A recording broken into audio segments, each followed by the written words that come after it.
નમસ્કાર દર્શક મિત્રો, travadi લેક્ચર સિરીઝમાં આપનું સ્વાગત છે. આજના આ વિડીયોમાં આજે આપણે અમુક એવી ઇન્ટરનેટ અને મોબાઈલ અને કમ્પ્યુટર રિલેટેડ અમુક એવી કોમન ભૂલ કરીએ છીએ જે આગળ જતા પણ બહુ મોટું નુકસાન કરી શકે છે. એવી હું તમને 5 ભૂલ વિશે આજે હું ચર્ચા કરવા માંગુ છું. જનરલી બધા એક જે પહેલી ભૂલ છે, બધાય મિસ્ટેક કરે જ છે, પણ એનું સોલ્યુશન પણ છે.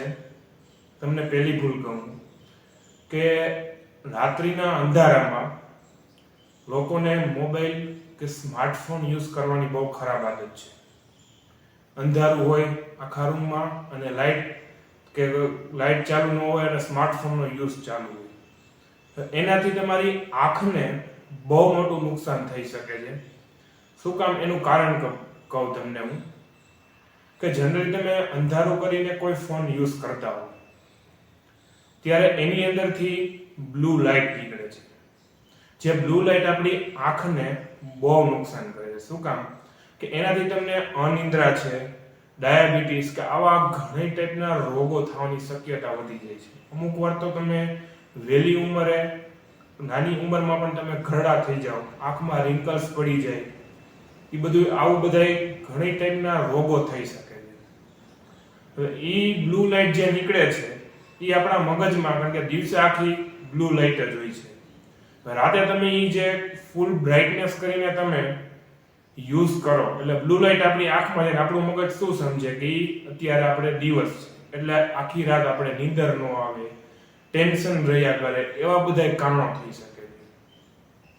આના માટે તમને કે શું સોલ્યુશન છે?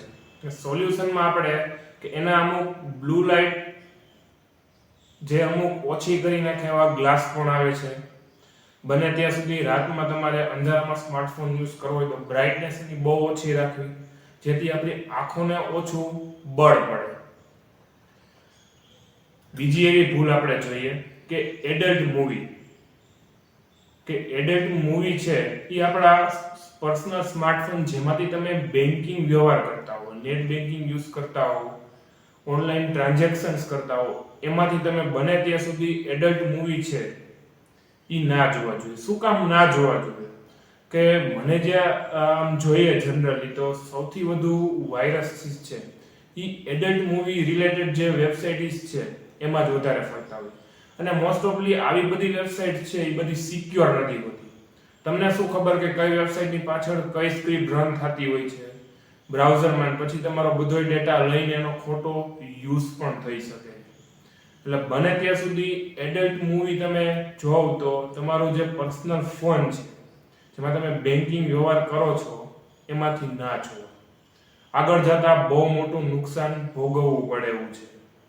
અને ઘણાયના આવી રીતના પર્સનલ ડેટા પણ ગયેલા છે. ત્યાં ડોન્ટ શેર યોર ઓટીપી, ત્રીજી તમારી મિસ્ટેક આવે છે, don't share your OTP. Most of જે લોકોને ખબર નથી ઓટીપી શું છે, વન ટાઈમ પાસવર્ડ, કે તમે જ્યારે કોઈ ઓનલાઈન બેન્કિંગ વ્યવહાર કરતા હો કે કાંઈ એવી સોશિયલ સાઇટ નેટવર્કિંગ એક્સેસ કરતા હો ને કોઈ અથવા કોઈ નવું એકાઉન્ટ બનાવતા હો ત્યારે તમારા ઓટીપી આવે છે, તે 4 આંકડાનો હોઈ શકે, 5 આંકડાનો પણ હોઈ શકે અને 6 આંકડાનો હોઈ શકે. આવા ઓટીપી બને ત્યાં સુધી શેર ના કરો. જનરલી આવી રીતના ફોન આવે કોકના અજાણ્યાના, તમારે અગર ઓટીપી માંગે તો આવા ઓટીપી ના દેવા, જેથી તમારો જો તમે ઓટીપી દેશો તો બને ત્યાં સુધી એની પાસે અમુક તમારા ફોનના એક્સેસ છે એની પાસે આવવાના ચાન્સીસ રહે છે, અને આગળ જતા પણ બહુ મોટું નુકસાન ભોગવવું પડે એવું છે. એટલે બને ત્યાં સુધી ડોન્ટ શેર યોર ઓટીપી. કોકનો ફ્રેન્ડનો ફોન આવે કે ભાઈ આ તારો ઓટીપી દે, તો પણ ઓટીપી બને ત્યાં સુધી શેર નહીં કરવાનો. તમને શું ખબર કે વચ્ચે ના માધ્યમમાં કોણ થર્ડ પર્સન પણ તમારી વાત છે એ સાંભળી રહ્યું હોય અને એ ઓટીપી લઈને કાંઈક ખોટો ઉપયોગ પણ કરી શકે છે. ત્યારબાદ ચોથી એવી કોમન મિસ્ટેક આવે છે જે બધાય કરે છે, free public wifi. Don't use free public wifi. તો તમને ક્વેશ્ચન એ પણ થતો હશે ભાઈ તો અમે અમારે ઇન્ટરનેટ ન હોય તો કરવું શું? તો એનો પણ ઓપ્શન છે. કઈ રીતના યુઝ કરવું એ પણ તમને કહું કે બને ત્યાં સુધી રેલવે સ્ટેશન છે, બસ સ્ટેશન છે, આવી જગ્યાએ ફ્રી વાઈફાઈ બને ત્યાં સુધી યુઝ કરવાનું ટાળો. તમને શું ખબર કે ઈ વાઈફાઈ ની પાછળ કેટલા રાઉટર જોડેલા હોય, તમારો ટ્રાફિક સોર્સ ક્યાં ઝીરો હોય, કોણ કોણ ચેક કરે છે, તમારો ડેટા પણ પર્સનલ ચોરી થઈ શકે છે તમારા ફોનની અંદર જો તમે ફ્રી પબ્લિક વાઈફાઈ યુઝ કરો. આવું ઘણું બધું થઈ શકે. તમને ક્વેશ્ચન એ થતો યુઝ કઈ રીતના કરો? તો યુઝ કરવા માટે બને ત્યાં સુધી એક VPN ઇન્સ્ટોલ કરી દેવાનું. પેઇડ VPN લ્યો તો પણ ચાલે ને ફ્રી VPN પણ ઘણાય અવેલેબલ છે. VPN means virtual private network. VPN on કરી અને ફ્રી વાઈફાઈ છે એ તમે યુઝ કરી શકો છો. પાંચમી એવી મિસ્ટેક, સિક્યોરિટી ક્વેશ્ચન્સ. તમે જનરલી સોશિયલ મીડિયામાં એકાઉન્ટ્સ બનાવતા હશો તો તમને સિક્યોરિટી ક્વેશ્ચન પૂછે કે તમારું પેટ નેમ શું છે, પહેલી સ્કૂલ કઈ છે, તમારા મધરનું નામ શું છે, તમારો બોર્ન ક્યાં થયો તો, એવા બધા ક્વેશ્ચન્સ પૂછે. આવા ક્વેશ્ચન બને ને ત્યાં સુધી આના ખોટા આન્સર દેવાના. શું કામ? એનું કારણ કહું. આ બધા તમારા પર્સનલ ક્વેશ્ચન કહેવાય. કોઈ તમારો રિલેટિવ શું એના બધી જાણકારી હોય. આ બધી જાણકારી હોય તો તમારું અમુક સોશિયલ સાઇટ નેટવર્કના એકાઉન્ટના એક્સેસ પણ એ લઈ શકે છે. જો તમે આ જે ક્વેશ્ચનના રાઈટ આન્સર દીધા હશે તો, ખોટા આન્સર દીધા હશે તો કઈ સવાલ જ નથી બનતો કે ઈ જે બધા એકાઉન્ટ્સ છે એ તમારા એક્સેસ કરી શકે. અને બને ત્યાં સુધી આવા ક્વેશ્ચન્સ પૂછો તો ખોટા જ આન્સર દેવાના. અને ઈ ખોટા આન્સર જે કાંઈ પણ દો ઈ તમને યાદ હોવા જોઈએ.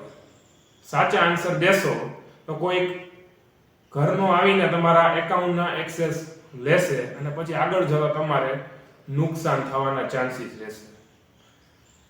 જો તમને આ વિડીયો ગમ્યો તો વિડીયો લાઈક કરો, શેર કરો, ચેનલ પર નવા હો તો ચેનલને સબસ્ક્રાઇબ કરો. કમ્પ્યુટર પ્રોગ્રામિંગ અને કમ્પ્યુટર વિશે ઊંડાણપૂર્વક જાણવાની ઈચ્છા હોય તો અમારી ચેનલ પર પણ તમે આવી શકો છો. Thank you. જય હિન્દ, જય ભારત, જય જય ગરવી ગુજરાત.